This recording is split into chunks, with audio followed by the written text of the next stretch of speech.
Hello guys, welcome to Esha YouTube channel. మీకు ఈ వీడియో నచ్చితే ప్లీజ్ ఫ్రెండ్స్ లైక్ చేయండి, షేర్ చేయండి, సబ్స్క్రైబ్ చేయండి, కమెంట్ మాత్రం తప్పకుండా చేయండి. మరిన్ని వీడియోస్ కోసం వెయిట్ చేస్తారని అనుకుంటున్నాను.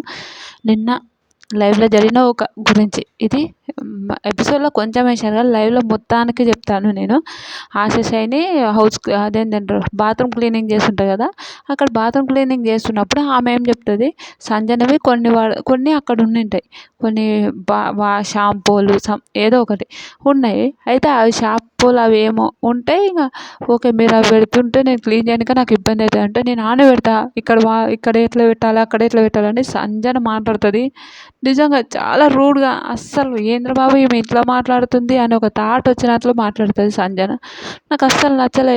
ఎందుకు ఓకే, కొంచెం ఈజీగా తీసుకొని తొందర అయిపోతుంది కదా అని ఒక రూట్లో మంచిగా మాట్లాడుకుంటూ అయిపోయేదానికి హౌస్ మొత్తం ఒక దిక్కు అయితే ఆ 14 మెంబర్స్ని సతాయిస్తుందంటే సంజన.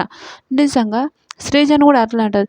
శ్రీజ మీరు ఫుటేజ్ కోసం చేస్తున్నంటే శ్రీజని సైకో అంటది. ఎంతవరకు కరెక్టరా బాబు, ఆ బ్లూ డ్రెస్ది చాలా సైకో కదా అని అంటది.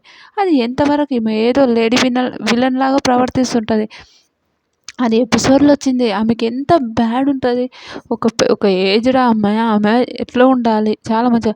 ఆమె పాపం ఆశా పాపం బ్యాక్ బిచ్చింగ్ చేస్తుంది ఆశా గురించి. ఎంత కరెక్టర్ బాబోయ్ అనిపించింది. ఆమె షివర్ అయిపోయి ఏడుస్తుంటుంది. నిజం ఈడ పవన్ కళ్యాణ్ పడాలైతే సూపర్ అనిపించింది. నాకైతే హైలైట్ అనిపించింది. ఆయన ఉండి ఓదార్చి అదైతే సూపర్. రియల్ చెప్తున్నా. పవన్ రీతు కూడా నిజంగా చాలా చాలా మంచిగా అనిపిస్తుంది ఆ అమ్మాయి. ఆమె నిజంగా నాకైతే ఇందులో ఎవరు తప్పనే మీరు అనిపించిందో కూడా కమెంట్ చేయండి. నాకైతే సంజనది అయితే తప్పు 100%. ప్లీజ్ కమెంట్ చేయండి.